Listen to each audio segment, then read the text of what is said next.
All right, so without further ado, we are going to go ahead and get started. Here at HICPUF, everything that we do is about serving our mission to improve healthcare equity, access, and outcomes for the people that we serve while saving Coloradans money on healthcare and driving value for Colorado.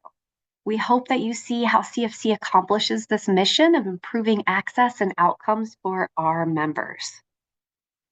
Our learning objectives, we want you to be able to walk away today being able to tell us a little bit from a high level, what is CFC? What is it and how does it benefit our members? And when will it be implemented? And what are the training expectations involved? Because today is, training is multiple events. And so you're going to learn this over time. We're unfortunately not going to be able to answer every single question you might have today. But we'll get you that good grounding. Then you'll have your online learning courses that you need to take as well. And we also have office hours to support you.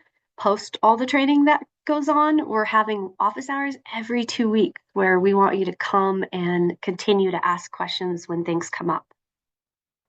All right, so we're going to go over, we're going to do a high level overview of what CFC is, the timeline, the training plan and elements, and then we're going to have about 30 to 45 minutes of question and answers and a review and conclusion. We are very happy that you're here and able to participate in today's session. It is being recorded, and we will post this on the LTSS training website once all the sessions have concluded, along with the PowerPoint question.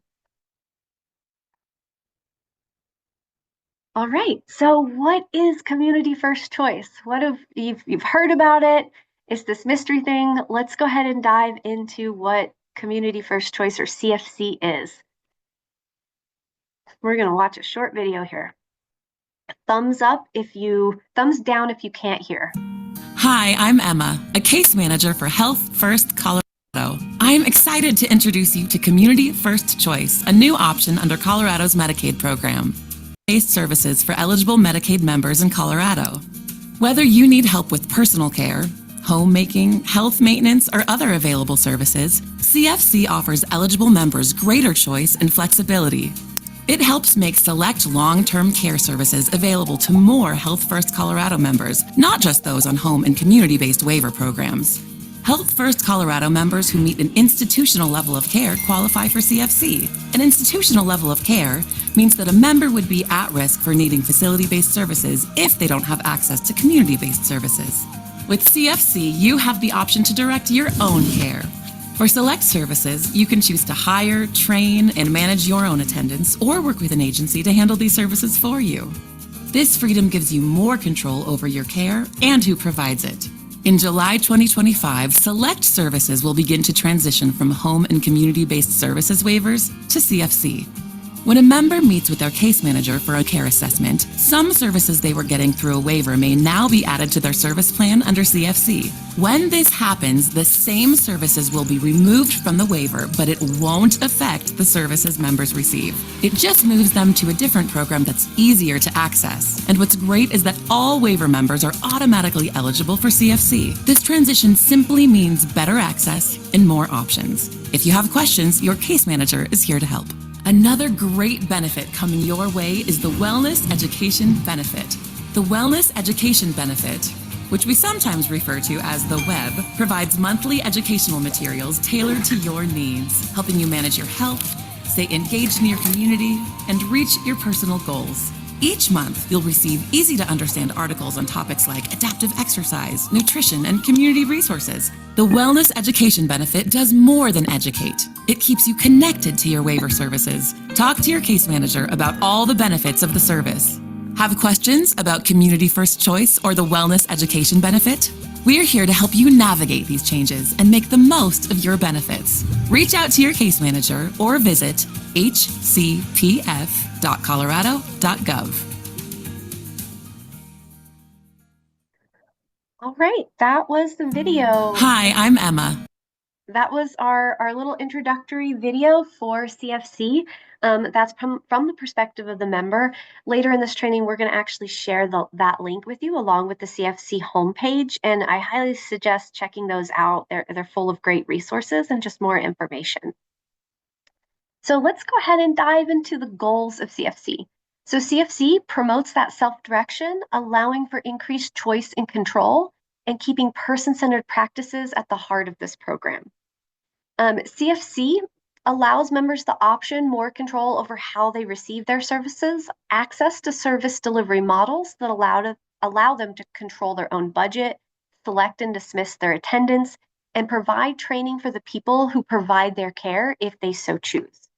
Of course, the agency models for personal care and homemaking services are still also available via CFC. So if someone's not able or doesn't want to participate in that self-directed programs like IHSS and CDAS, they don't have to, but it's available to all CFC folks.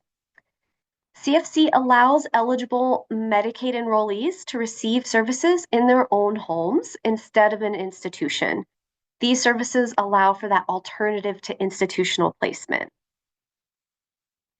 And the CFC is considered a 1950K benefit, which has a higher matching percentage than the waivers. So CFC provides a 6% increase in federal matching payments to states for CFC expenditures. What that means is that services accessed via CFC will allow the department to receive an increased federal matching payment for the cost of services previously provided under a waiver at a lower that is at a lower reimbursement. So if it's provided through CFC, we get more money, we get a greater matching increase through the CFC option. All right, so we are ultimately expecting this to help the state save some money on these services. Expansion to members that did not previously have access to all these services. So think about children's waivers, for example. CHCBS is moving to the Children's with Complex Health Needs, but that waiver originally only had like 2 services available to members. But now that CFC is an option, they're going to have all the services that are on CFC potentially available to them. Because, so now through CFC, they have access to those additional services.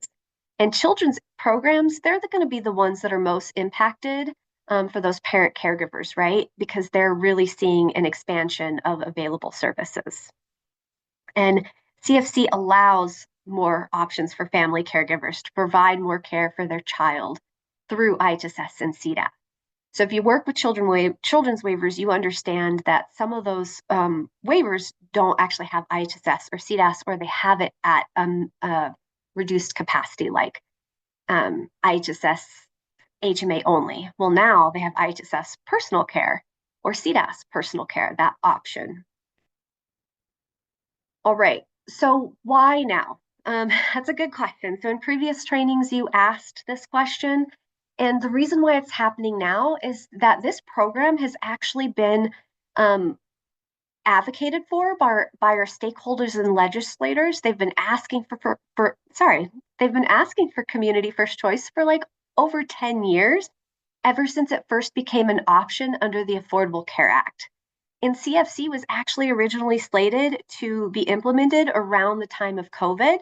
But COVID happened and that kind of delayed a lot of things, right? Shook things up a bit. But one thing out of COVID, the subsequent influx of the American Rescue Plan Act, or ARPA dollars, this funding was the infusion of resources needed to get this expansion implemented. So it's happening now because it was advocated for and now is when we can make it happen. So even though it's coinciding with stabilization efforts, it's still an expansion to people who didn't previously have those services. So it's meaningful to them. It helps our members. It embodies our mission. So it's a priority for us. With all that said, we are here to support you all. So even after all of this training, we have those office hours. We want to hear from you. We want you to reach out to us when you have questions. We value what you do for our members. We know that you have an important, critical job serving our members in the community. And so the CFC team worked really hard to make this as seamless as possible. So you're going to learn a little bit more about how they tried to streamline some things for you later on in this training. All right. So Community First Choice is an optional Medicaid program that allows states to offer select home and community-based attendant support services or attendant services and supports, so such as personal care and homemaker, to be eligible members on the state plan. They're expanding access to all these long-term care services to more Health First Colorado members. So CFC will move some of the HCBS waiver services into this Community First Choice, into the state plan long-term care, meaning it will become an entitlement service for people who are eligible. So notice that Community First Choice moved to this state plan Medicaid bucket. It lies in here, and we're taking some of the waiver services and moving them to Community First Choice. Ultimately, many of the services members are currently receiving under these HBS waiver programs, instead of being provided via the waiver programs, they're now provided via Community First Choice, or CFC. And it is its own program within the state plan that has functional eligibility and a functional eligibility element. So people still have to be functionally eligible. We still do a 100.2 for those that need to receive Community First Choice. Now, the existing waivers, so people on the waiver programs, or when they have CFC plus HCBS, members will still have access to all their remaining waiver services via the waiver programs they've selected and are eligible for. So in order to really understand this, let's go ahead and start talking about what some of those services are. Okay, so now you can see what we mean, right? So there's personal care, homemaker, health maintenance activities. A lot of these are services that you're used to coordinating from waiver programs. You may not have all of them on the waivers that you work with, but most of them, they're all part of services that were previously offered under a waiver and will now move to CFC. And an important part of that is the actual personal care and homemaker service. There are 3 delivery models. We have CDAS, IHSS, and agency. What that means is that anybody who's on CFC, as long as they have documented needs for services, right, for personal care, homemaker, health maintenance, etc., they can get access to those services. You still have to follow all the participant directed rules, so attendance, authorized reps, those types of things. But more people will now have access to these types of services. So we are including CDAS, we are including IHSS, and agency-based. So agency-based is like personal care, how it is now through the agency. Another additional option you're probably seeing on this screen, anybody notice the AIM? AME? Thumbs up if you've noticed that. Are you a little bit curious about what that is? All right, so let's talk about that just a little bit. So that's acquisition, maintenance, and enhancements of skills, AIM. And so we're going to dive into that a little bit deeper when we start talking about CES. So keep that in mind, put a pin in that. All right, but that is also an option for specific tasks or for different tasks on personal care and homemaker. So let's go ahead and conceptualize this with this chart here. So you can see EBD versus CFC services. So you see all the remaining on the left-hand side under EBD, you're seeing the adult day services, alternative care facility, home modifications, non-medical transportation, respite care. All of those critical services will remain accessed through the waiver program. But the services such as personal care, with AIM, including the service delivery models, agency-based, IHSS, CDAS, you have homemaker, health maintenance activities, all of these services will now be provided under that CFC program umbrella. So if someone wants to receive these services, they need to have CFC. All right, and just as HCBS services cannot overlap with skilled nursing facility, neither can CFC services. So you can't be on the CFC program and be in a nursing facility. It's the same rules and processes for not having that duplication of services applies to CFC as it applies So sorry, struggling with my word. Um, how you currently manage that process with the waiver is how you're going to manage that process with CFC. One thing you might have noticed, there are no residential services like assisted care facility or group homes or ICF IDD on CFC. All of those residential type programs remain on the waivers. So we're going to talk about that a little bit more, but it's really important to understand that if somebody is in assisted care facility, they are not going to additionally have CFC. If they're in a group home, all these types of services are going to be provided in that group home, right? And so keep that in mind that that's going to be one of those times when CFC is probably not a great option to also have, right? So they would stick with their waiver only in those cases. And we will have waiver charts. We're going to show you how to find those waiver charts where it shows you, they're specifically CFC waiver charts. So they show you what is going to be CFC and what remains on the waiver programs. Don't forget about the web. Remember, this is a new service that was added recently. You just learned about it in January. And if you didn't attend that training, please access that on the LTSS training website. It'll be important to understand more in-depthly how to coordinate that service. This is a new service that is available via all of our waivers. And it's that monthly education-based service administered by one statewide smart source provider. It's provided via the mail, and it provides individualized education materials. And remember, this is a great option to provide for people if they don't have a service that keeps the 30 days without services element from, someone closing because they don't have services every 30 days.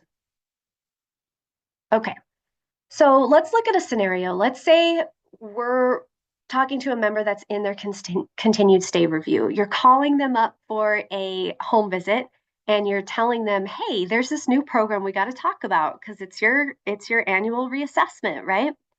And so let's say they're on EBD waiver again. And when you go to do that assessment, you're also going to inform them about community first choice. There's also a letter that the CFC team has putting together a whole toolkit for you all, but it's a letter that you'll mail to the member at the time of their CSR that you can provide to them that helps explain what CFC is. So they're providing those resources for you, but you do want to make sure that you yourself are prepared to have a conversation about this new program and all the service options available to them. You'll also want to discuss their current waiver program and how they probably want to keep that one as well with their services, depending on their services, right? It's going to be dependent upon who you're talking to, what their needs and choices are. So in this case, we're saying that this member has personal care and electronic monitoring and adult day.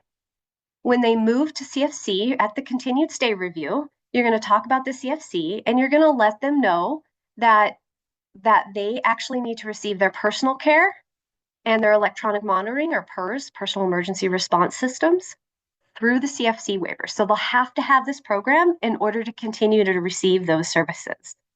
And then to keep their adult day, they want to remain on the EBD waiver. So they'll have CFC plus EBD or HCBS, right? They'll have those two programs. And then let's say you're talking to them about the web option and they're interested in that, you could go ahead and add that to the program as well.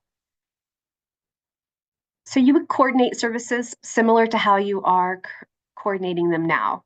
Now you might be having like 1,000 questions about how this is all going to work in the system, and that's great. We are going to talk, we're going to have additional training on those types of questions or that type of information later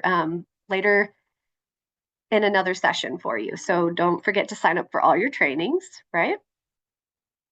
And it's important to note that when you coordinate that functional assessment, you're conducting that level of care as you always do, which is your Legacy 100.2, your service plan, your care plan.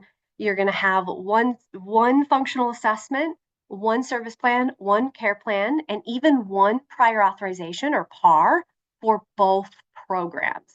So it's not like we're duplicating your work. So thumbs up or shout out or hand claps to the CFC team who ensured that this process is streamlined. So you're not having to do two different functional assessments. So if you were worried about that, I hope that your fears are allayed on that. So this is how they've streamlined that. So you're not duplicating that work. Yeah, all right. We've got some good responses on that. You will see in CCM that there are two program cards that they have, but they'll share that functional assessment and they'll share that service plan, care plan, and prior auth.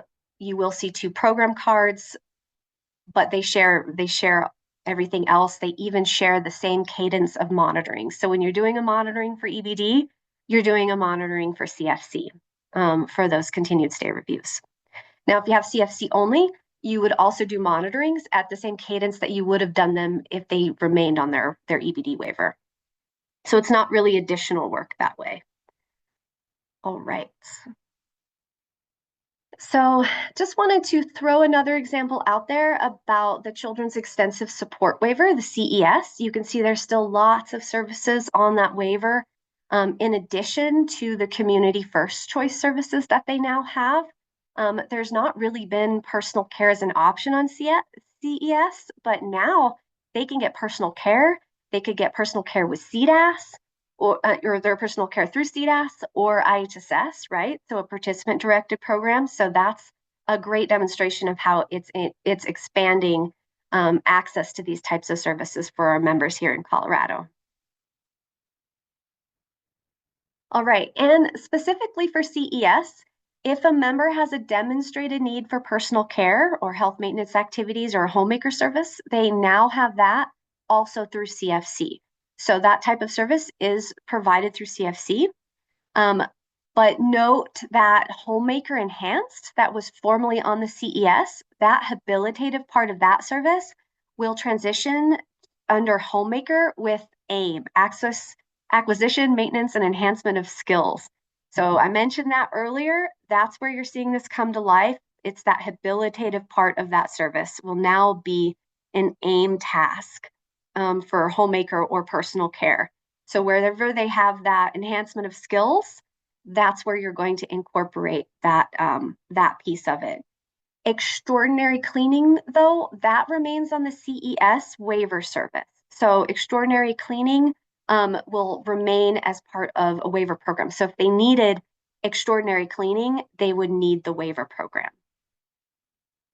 All right, let's talk a little bit more about AIM. So if you haven't heard of AIM before, it's housed within personal care and homemaker services. It's an option of acquisition, maintenance, and enhancement of skills. So it's related to functional skills training that is necessary for a member to accomplish their activities of daily living and instrumental activities of daily living, for health-related tasks to increase member independence and reduce supports needed in the home and the community. So a goal of personal care or homemaking as AIM would be teaching a member to be more independent with their tasks that fall under personal care and or homemaker. So goal is the key word there. You have to document the goals here. The addition of acquisition, maintenance, and enhancement of skills, it is a new task that's available under those homemaker and personal care once the CFC is live. So they have to be receiving CFC in order to access it this way. All right. And you will use the direct care services calculator, which you're going to learn more about in subsequent trainings, how to fill that out. You're going to learn how to account for those tasks on that direct care services calculator. So we'll have more training on that, so stay tuned. All right, SLS waiver and CEF services. So we couldn't fit all the SLS waiver services on this PowerPoint slide, but there's plenty more. Again, don't forget there you have all the members who are on both programs will have access to all the SLS services and the CFC services now.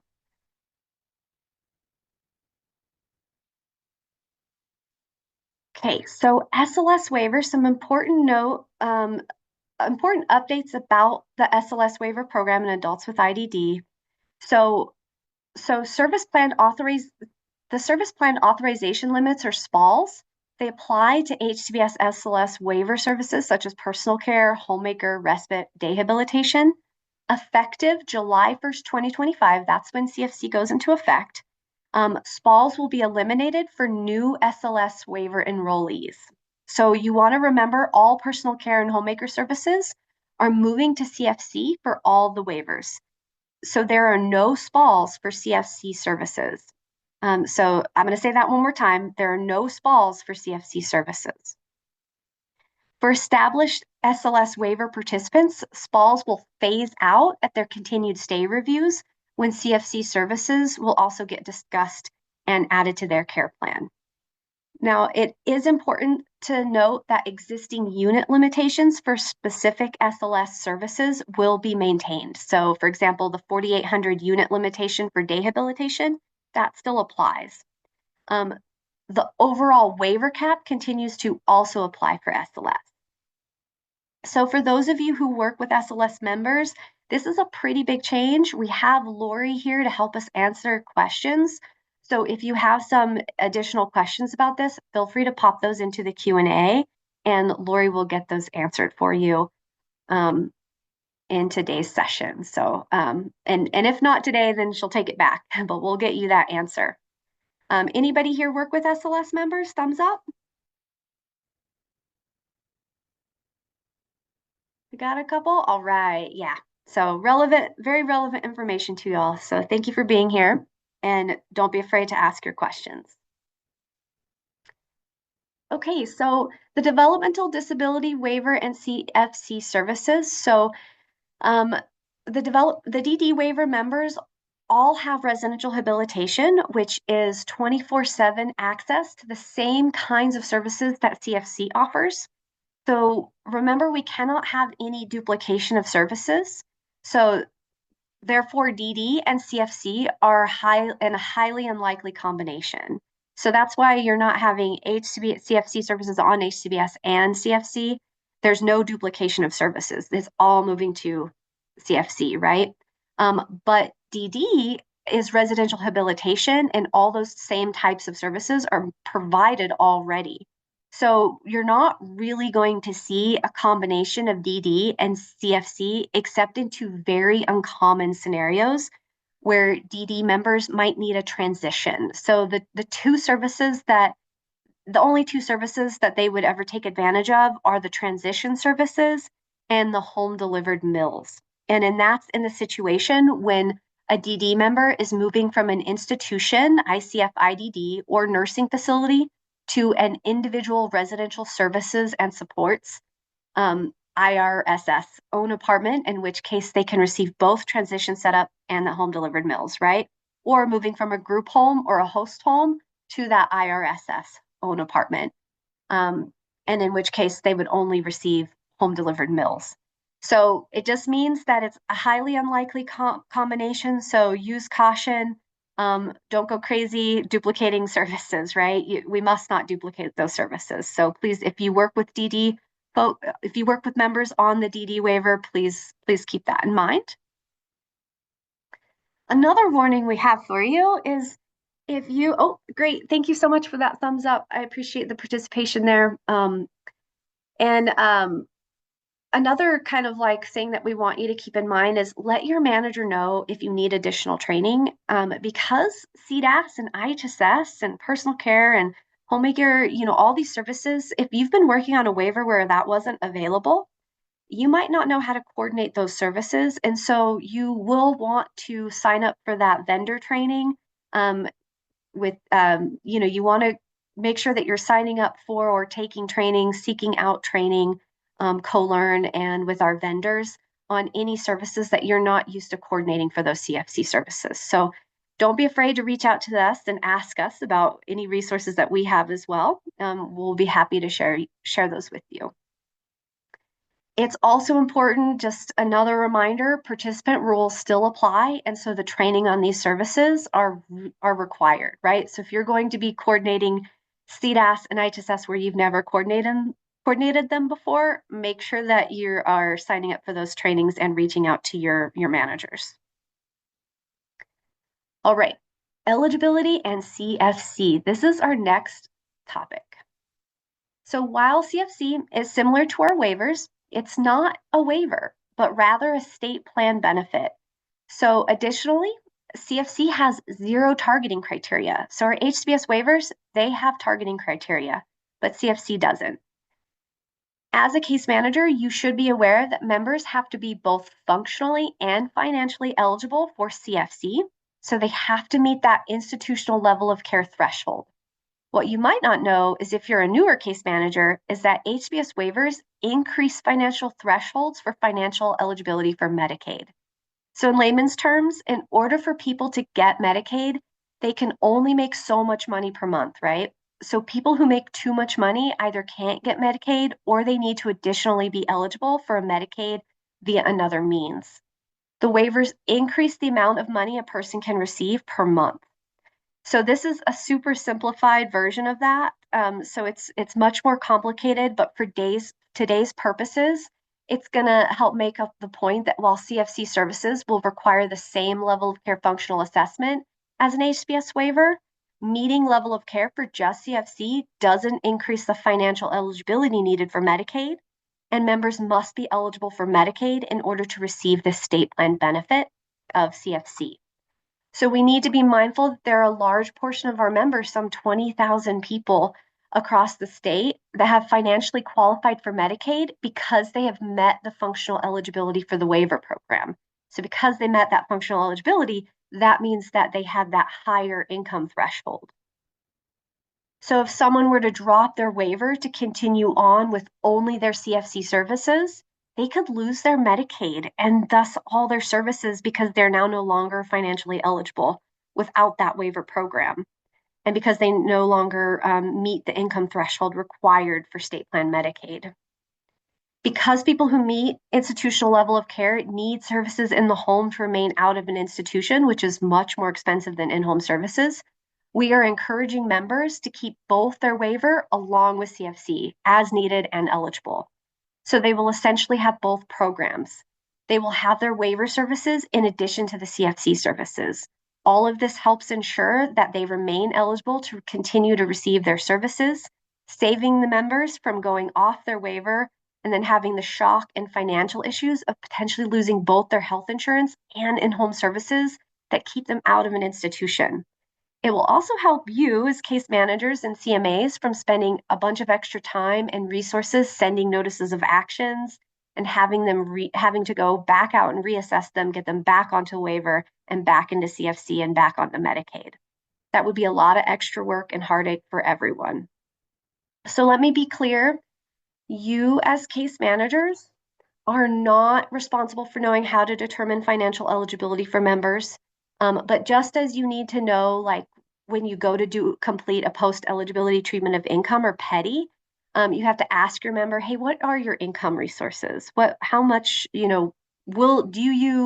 know if being on the waiver program has helped you get into Medicaid itself? And you can have those conversations with your members.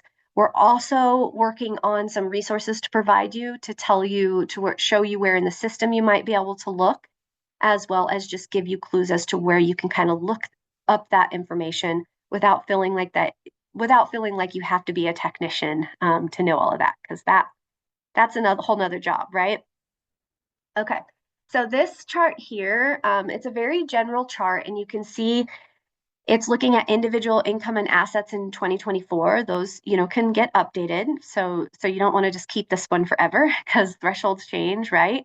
But currently, if a person has CFC and HCBS together, their income threshold is $2,829 per month, and they can have up to $2,000 in assets.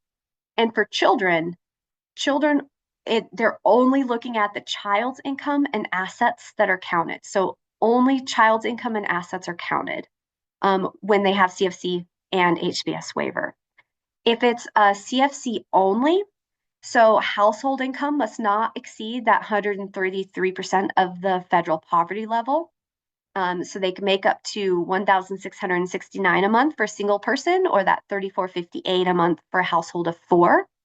And for children, the full household of income is counted. So they're looking at the household income, not just the child's income, if it's CFC only. So you can see how that would make a difference. And we also have the buy-in program. So you can take a look at those buy-in requirements as well. So if you have questions about financial eligibility, feel free to put them in the chat. Again, we're working on some great resources for you guys. It's part of your toolkit to be able to know what to do, to how to kind of suss this information out as well. And I just want to say this one more time so it's really clear, if a person is seeking only CFC, they need to meet regular Medicaid requirements as well as that institutional level of care. Okay. So, and if in doubt, encourage your member to keep both their programs. If they're not sure and you're not sure and they still have services they want to take advantage of, even if it's just that web benefit, encourage them to keep that waiver program along with CFC. And if they're in an intake state, encourage them to get on a waiver program because there might be services there that would really help them, right? Okay. So your roles as a case manager, you're going to continue to complete all your intake and referrals, your level of care assessments, service planning and prior authorizations, your monitoring requirements, $10 required training. That's not new.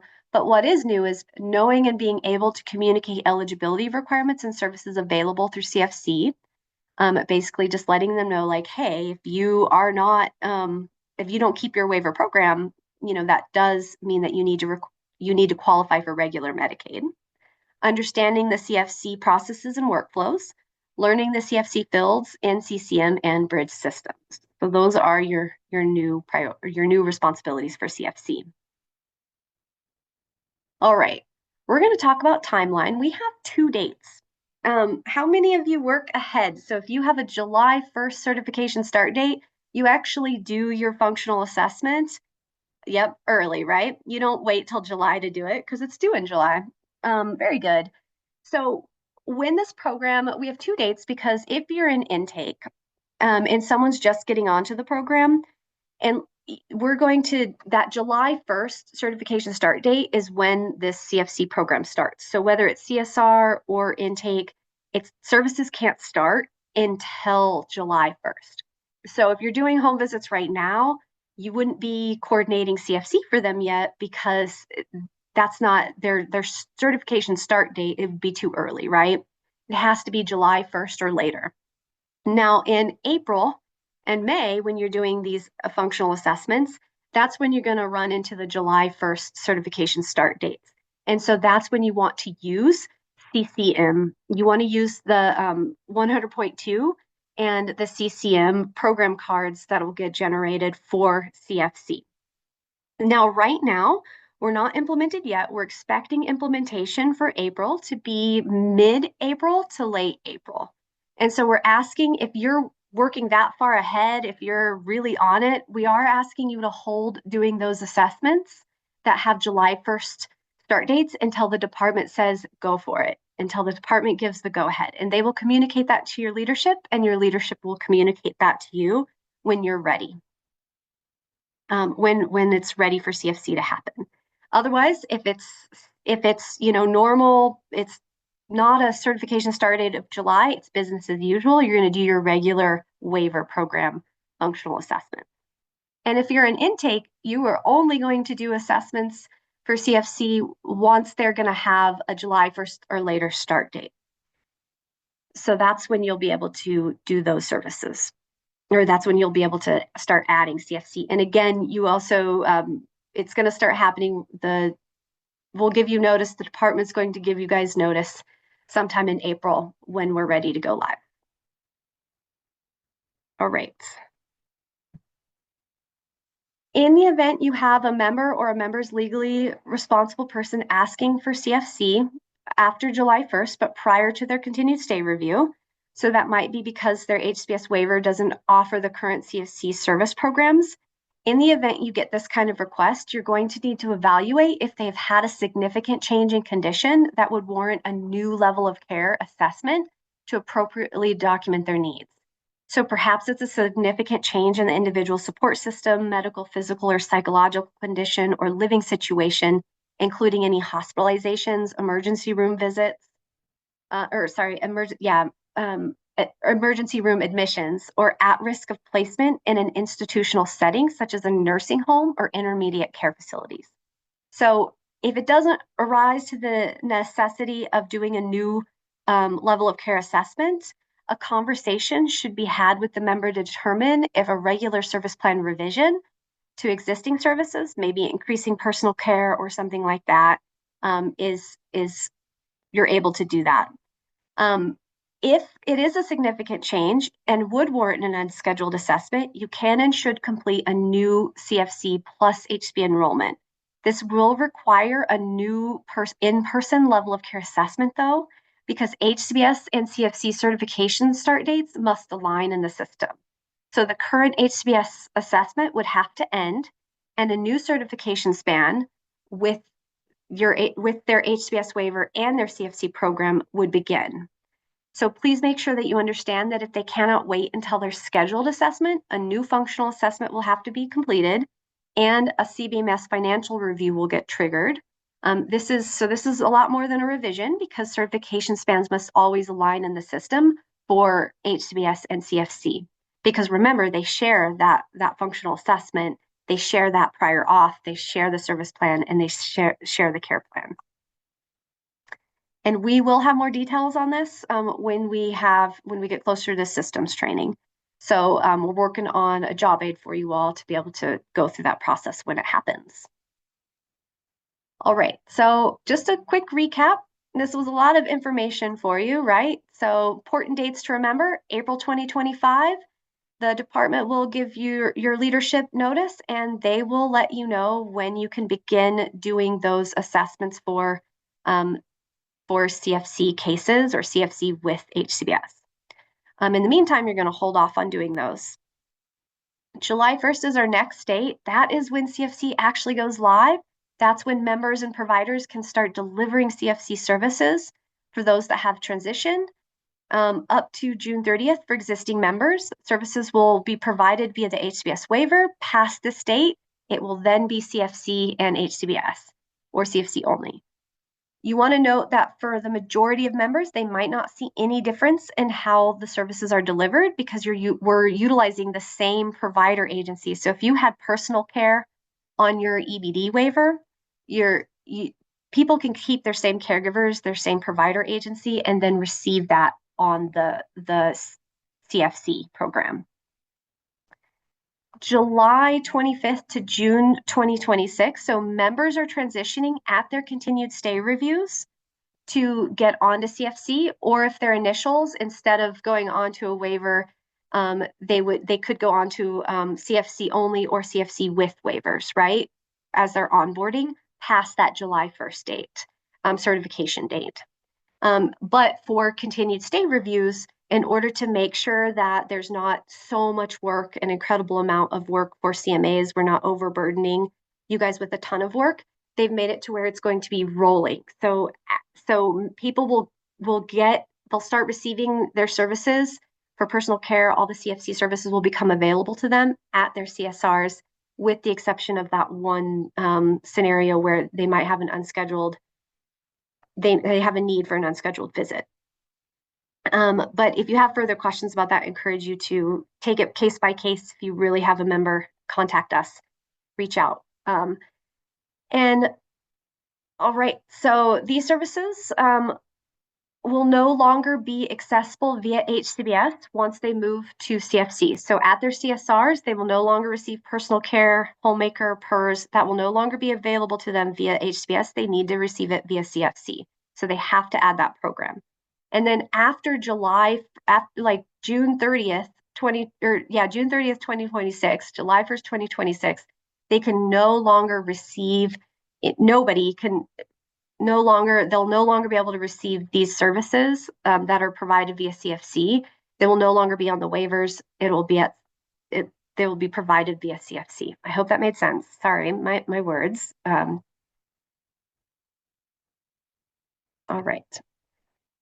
And we can put your questions in the chat if you have more questions about that.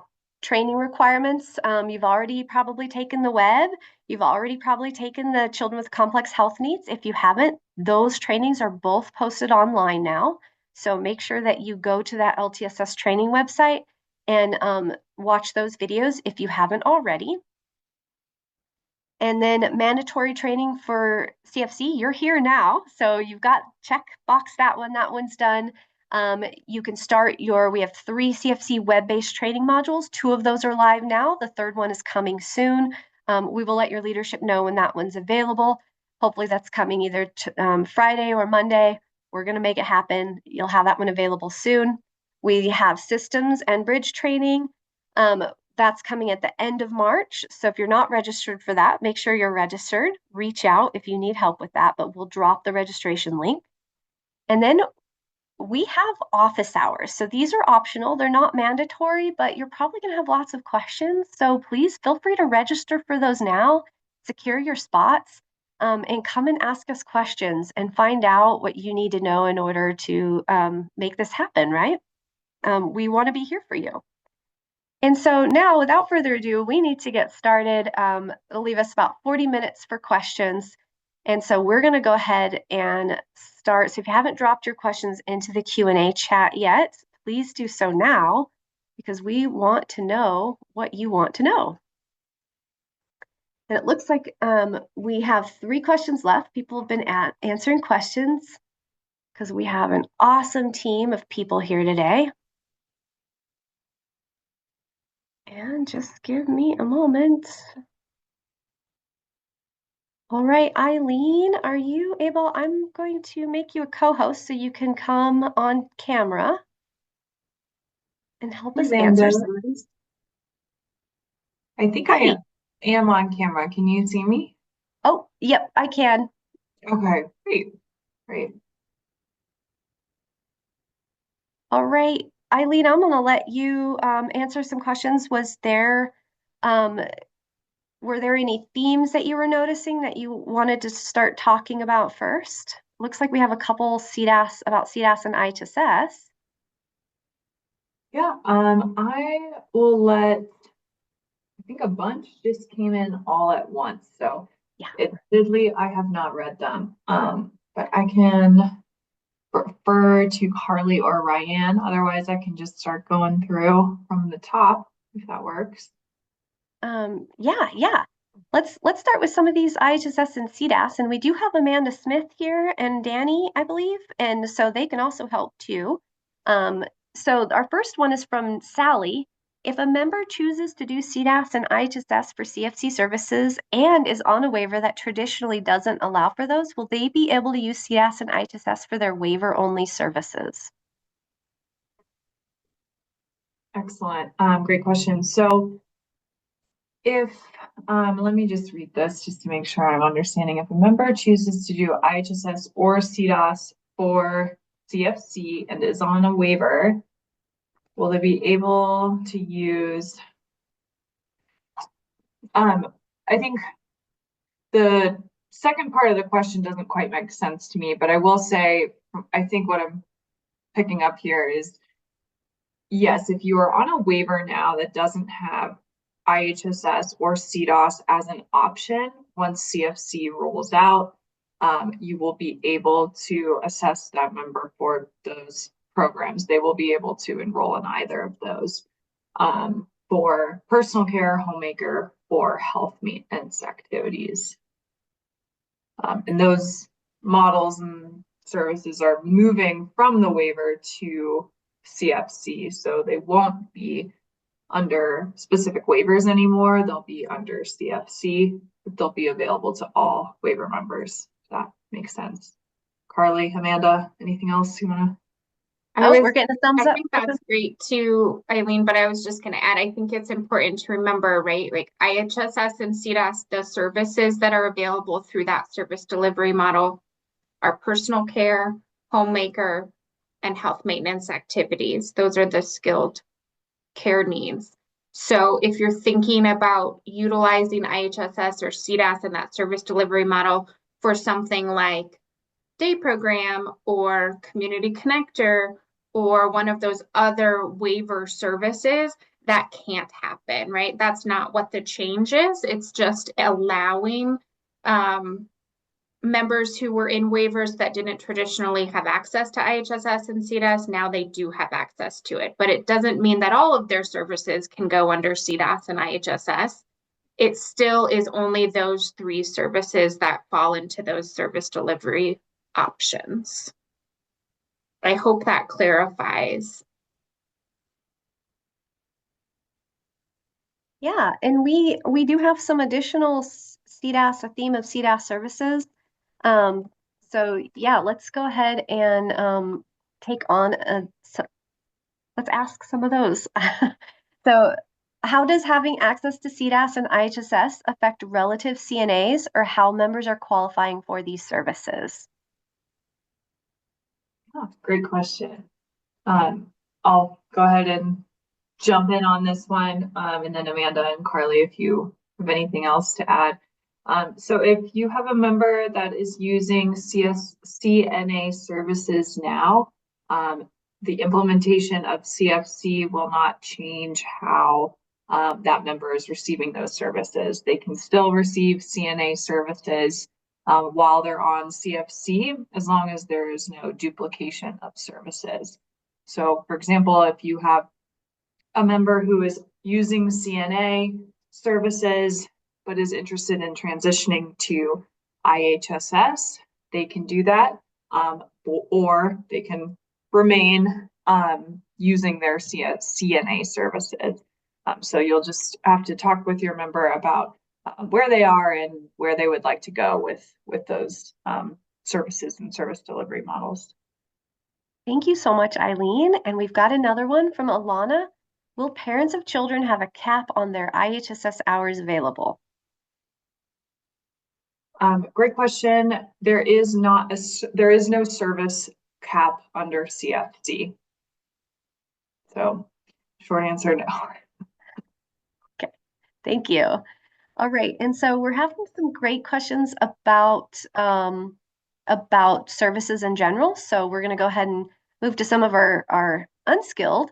We've got, I had asked about parents continuing to provide homemaker services. Does this include what used to be enhanced under CFC? Also, can parents also provide extraordinary cleaning under CES? Yes, great question. So parents will be able to provide homemaking services on CFC. They will also be able to provide what will be the new extraordinary cleaning service on the CES waiver. Right now, on the CES waiver, there is the homemaker enhanced service, which includes the habilitative aspect of that service and extraordinary cleaning.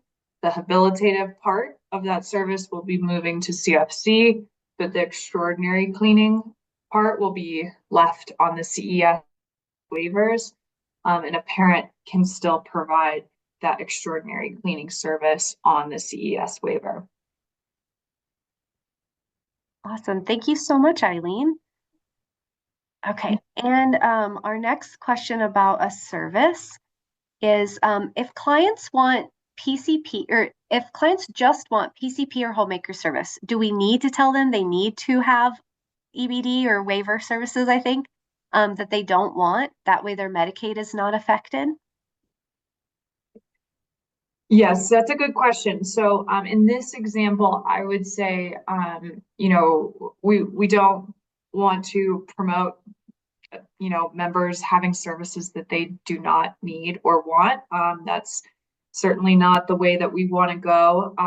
But we do want to make sure members maintain their waiver eligibility if all of their waiver services are moving to CFC. Therefore, we'd encourage you to utilize the wellness education benefit. It's a monthly mailed service, and that can be a great option for members to maintain their waiver eligibility and continue to access CFC. And Delilah said that same thing. So shout out to you for getting that right. Perfect. Thanks, Delilah. All right. Will IHSS have to be approved by Telegen still? That's a great question. Telegen will be phased out as of June 13th. And the nurse assessor will replace Telegen for all skilled care service reviews. Previously, family could only provide PCP services. They could not provide any homemaker care. It sounds like this is changing. Can you confirm? Also, family could only do about 8.5 hours a week, but this is increasing to 10 hours a week for 40 hours a month? Question mark? Did you get that? That's Delilah's question again. Okay, great. Yeah, I'm looking at it now.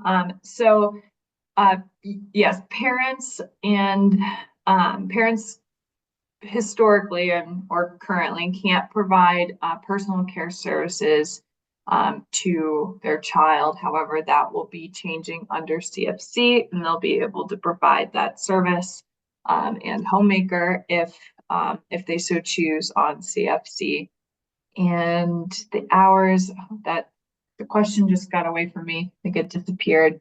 But the homemaker hour limit is 10 hours per week for a legally responsible provider.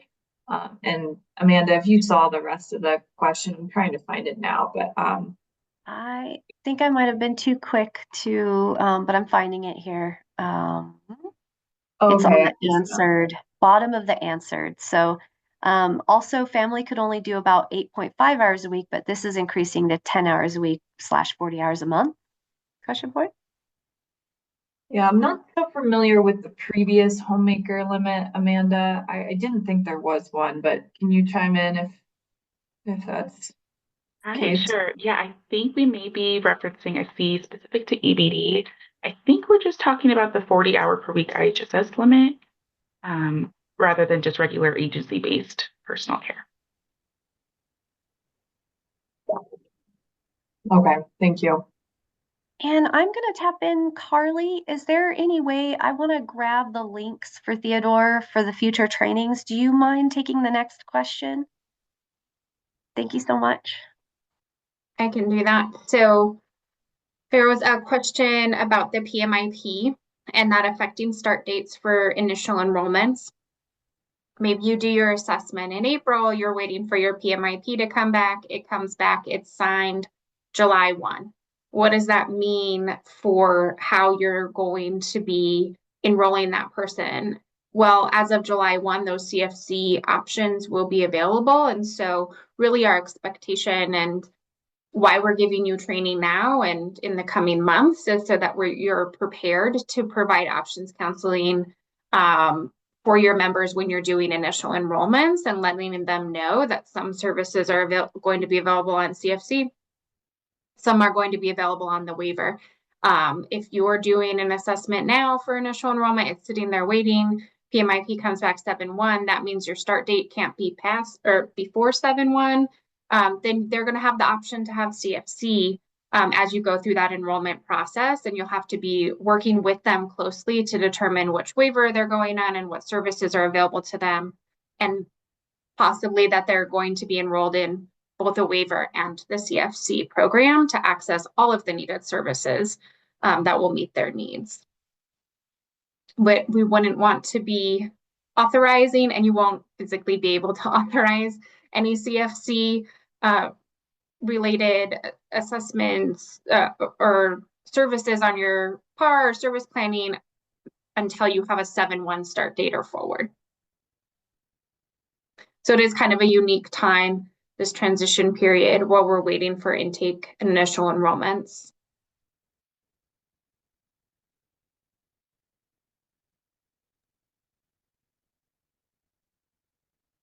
And then, see, I think Amanda's probably still getting links. The question from Bobby about can we expand on Telegen going away and how this nurse assessor is going to work.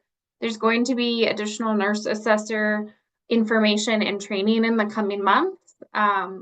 And there is a website available that talks about the nurse assessor program. There's actually a stakeholder engagement meeting that's coming up next Tuesday for as an introduction to the nurse assessor program that we welcome folks to attend to garner some additional information. But essentially right now, Telegen does a lot of things for the department and a lot of different programs, but for the approval of health maintenance activities, Telegen won't be our vendor in the future for that. So we'll be replacing that function with the nurse assessor program, where you'll need to be working closely with them to ensure that the appropriate amount of skilled care services are authorized for your members, either through CFC, CDAS, IHSS, that health maintenance.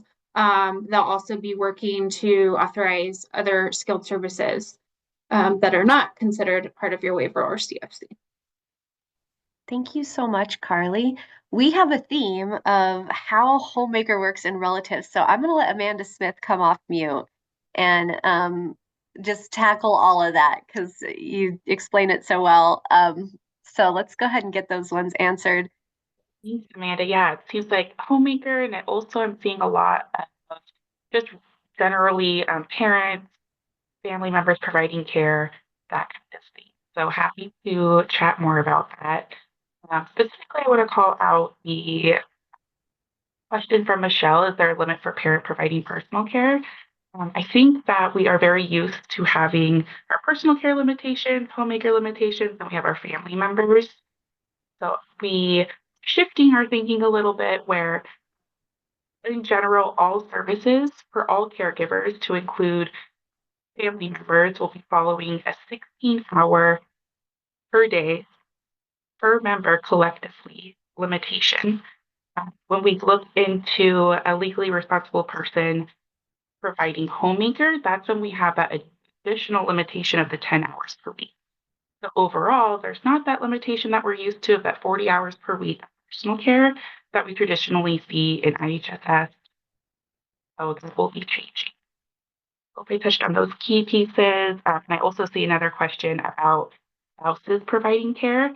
And so they fall into that legally responsible person definition. So they would follow the same, that 10 hours per week for homemaker, and then that 16-hour per day. Okay, I want to do a quick, is everybody able to hear Amanda? Thumbs up. I don't know if that was just for me, the audio. Okay, people were able to hear. Okay, good. Glad that was just me. Cool. All right. And looks like we're getting another theme for some CES stuff. And so I'm going to go ahead and I'm going to let you guys choose who wants to answer this question.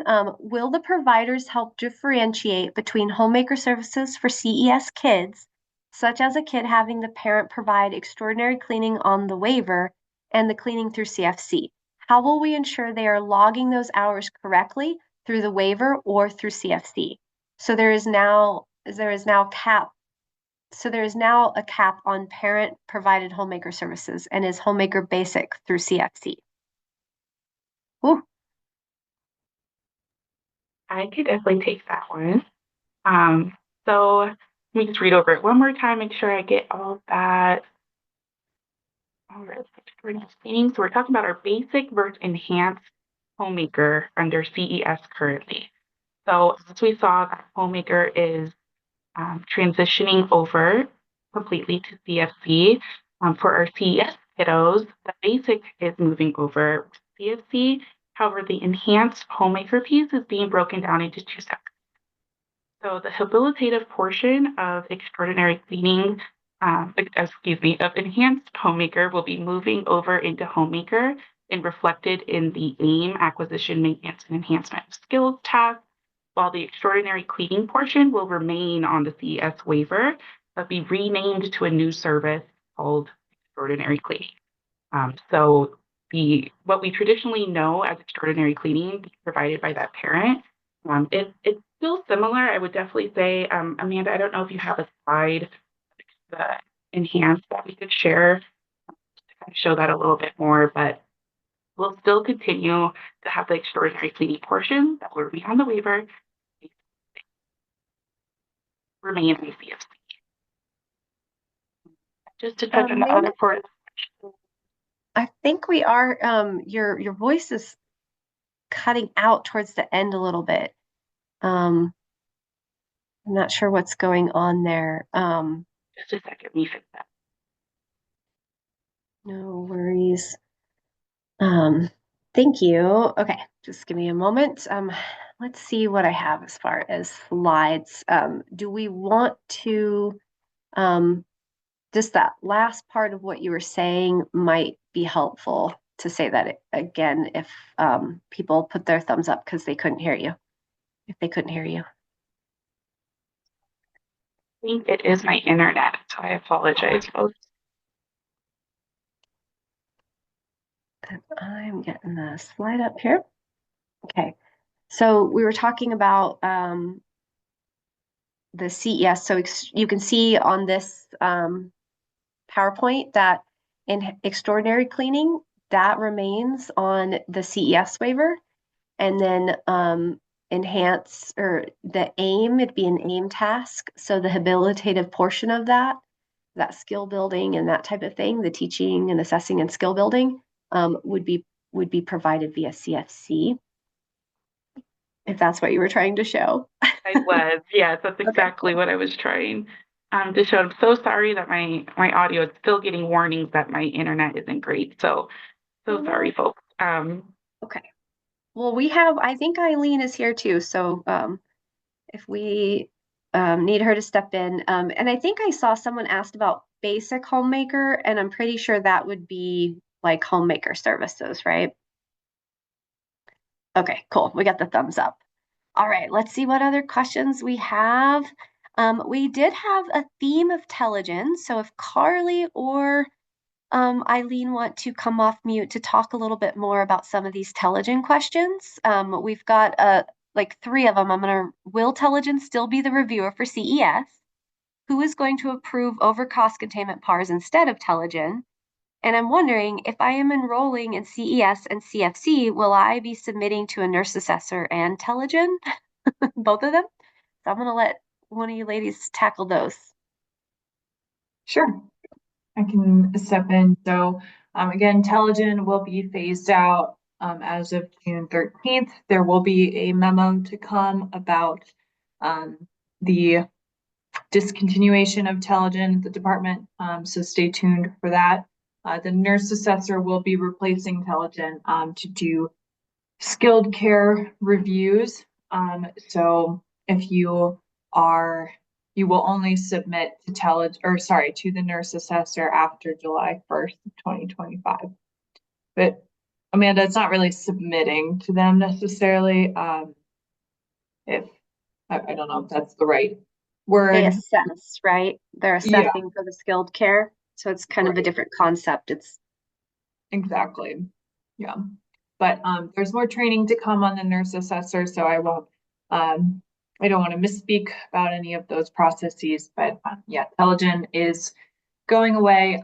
I don't know about over cost containment PARs. I don't know much about that process because that won't apply on CFC. So Carly or Amanda, if you can weigh in on that, that'd be great. We've got Amanda Smith's, her hand is up. So Amanda, feel Yeah, free to. definitely. I'm still trying to fix the internet, so let me know if you can't hear me. But OCC, over cost containment, will be going away effective 7/1. So for July 1st. Sorry, I'm getting used to saying 7/1. Perfect. Thank you. I think we did hear that. All right. And let's go ahead and training team, feel free if you're noticing a theme that you want to share, feel free to come off mute and let us know. I am just looking,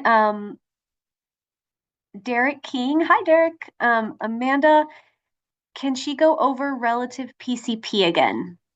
I think you were cutting out for a moment. I can do that And- one. I think Amanda's having some internet issues, so I can kind of speak to relative personal care.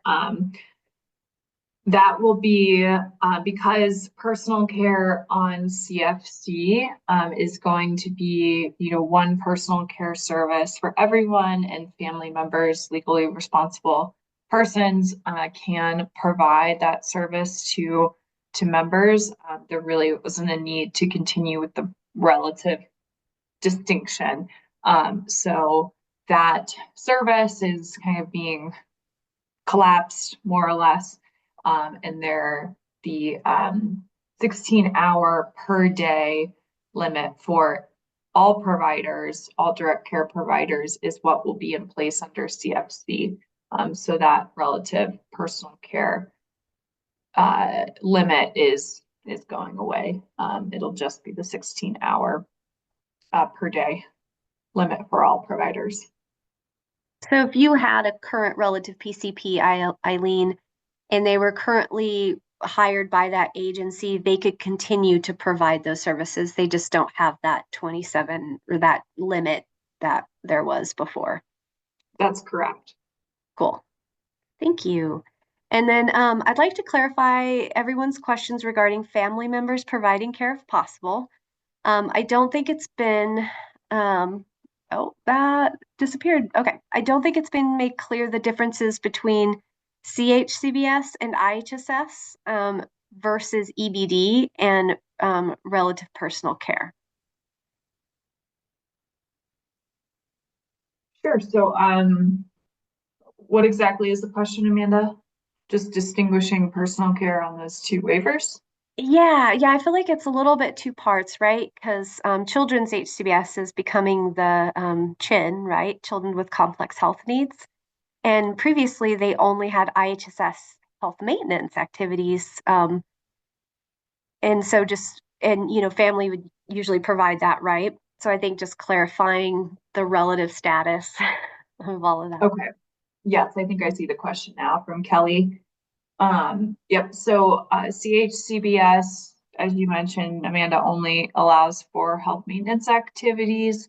Right now under CFC, CHCBS children who will also become children with complex health needs waiver members, they will have access to CFC services, including in-home support services, and now that'll be personal care, homemaker, and health maintenance activities. So CHCBS members now will have access to all of those services, and a relative can provide any of those services under CFC.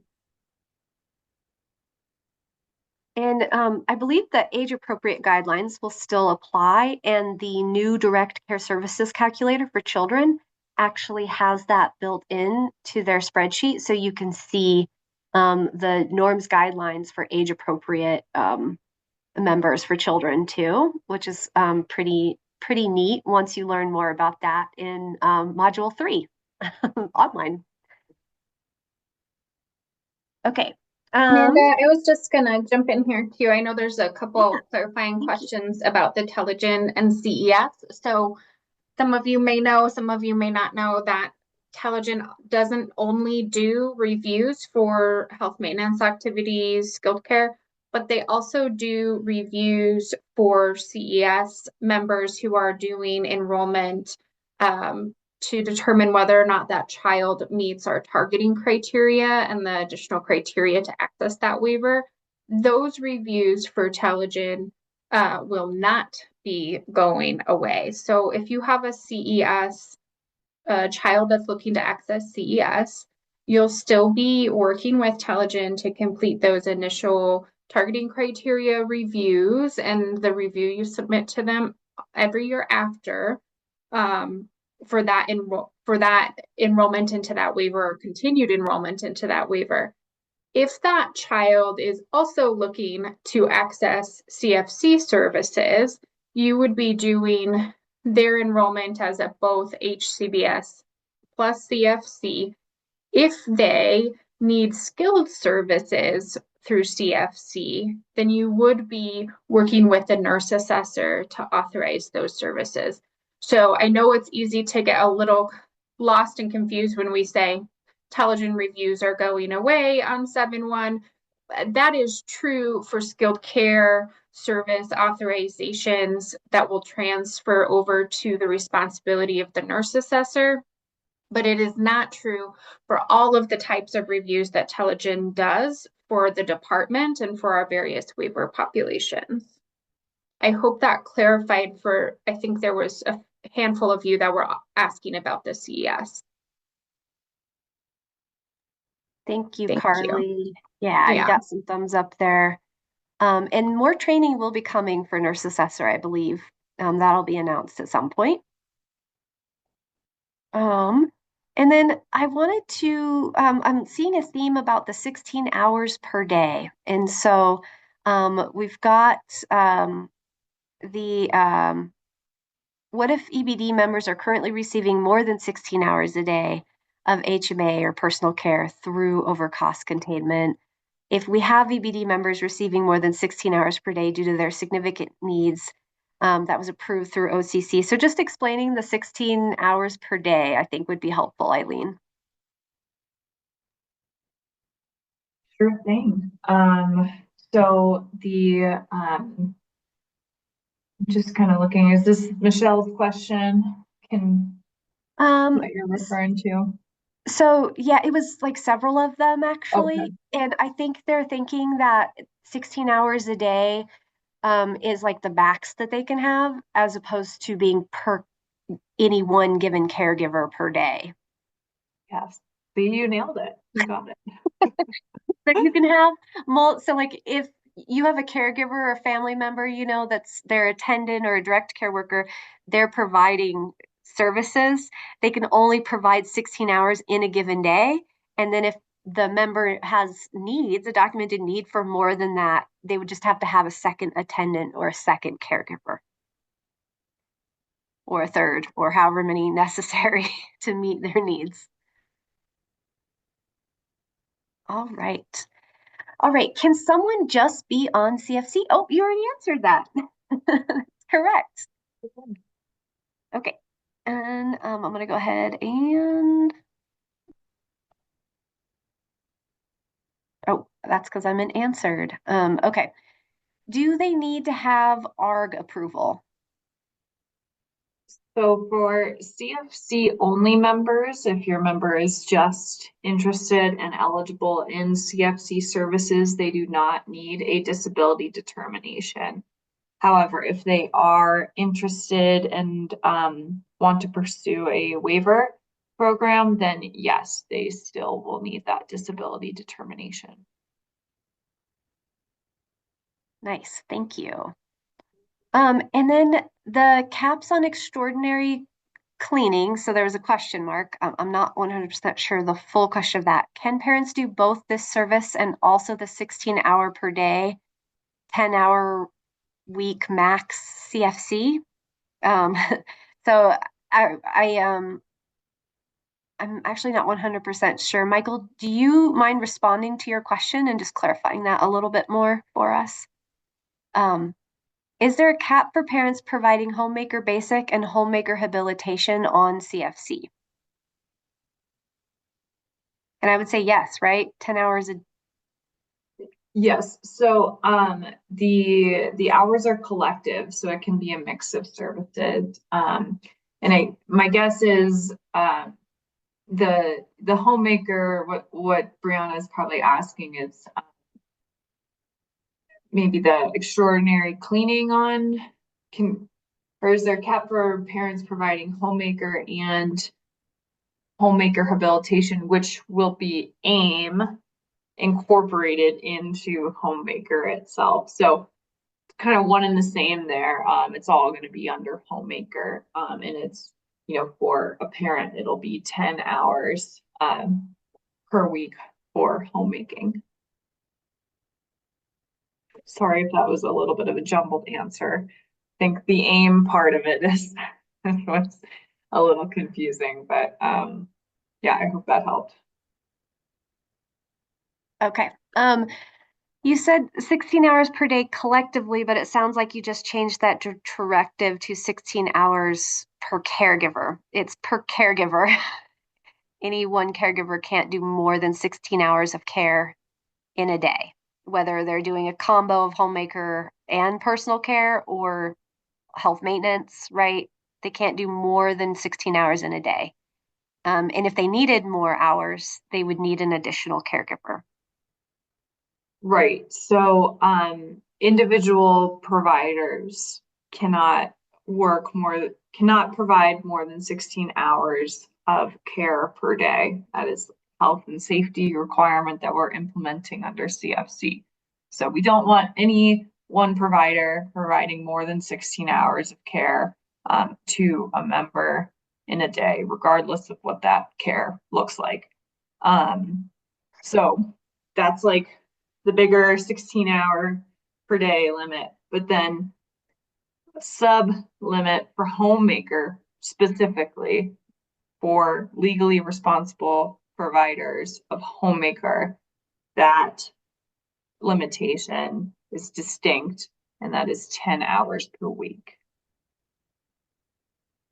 Ooh, thank you so much, Eileen. And related to this question, but a really great scenario. If a member's on the brain injury waiver in a process of transitioning to EBD, it jumped on me. It's Heather Johnson's question. In the process of transitioning to EBD to go on to IHSS for the relative PCP to increase hours from 8.5 a week to 40 hours a week, should they hold off on transitioning if the brain injury waiver will allow for the 16 hours per day?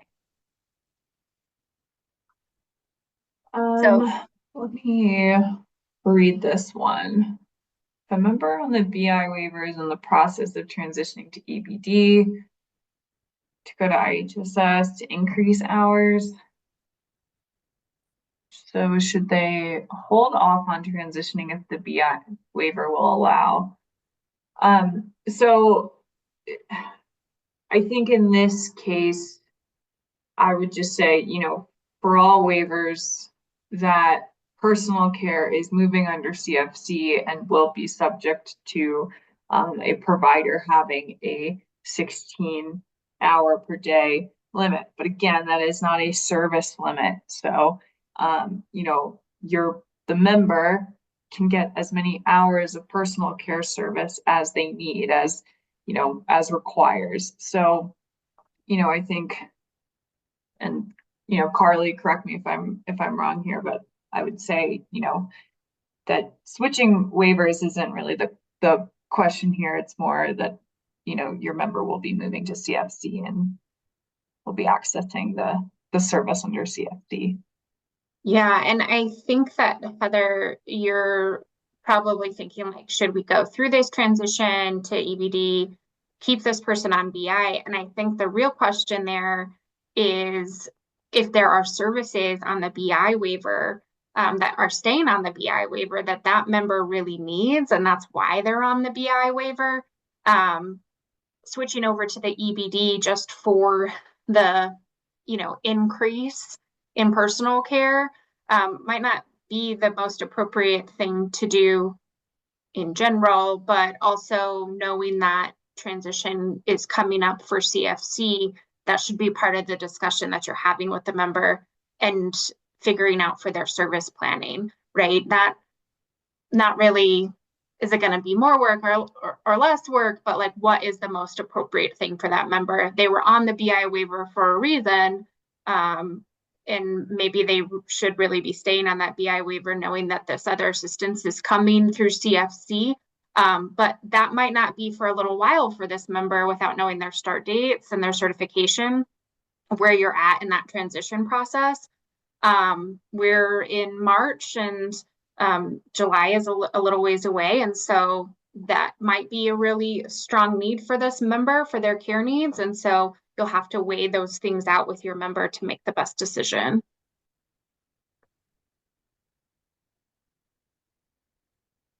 All right, and we're at 1:29, so we're at time. Thank you for your wonderful questions. We've had about 100 of them. There's about 8 that we haven't been able to get to, but we are working on getting answers to folks that, you know, we'll provide answers later as a backup, but also, you know, you'll have some additional training via the web-based trainings. If you haven't started those, we'll have more information about Nurse Assessor, more information about systems. So more is coming. CFC is a lot, so you did great hanging in there. So give yourselves a pat on the back. And thank you so much for being here and taking the time to listen. And I hope that you have a good rest of your week. And see you for the next training sessions.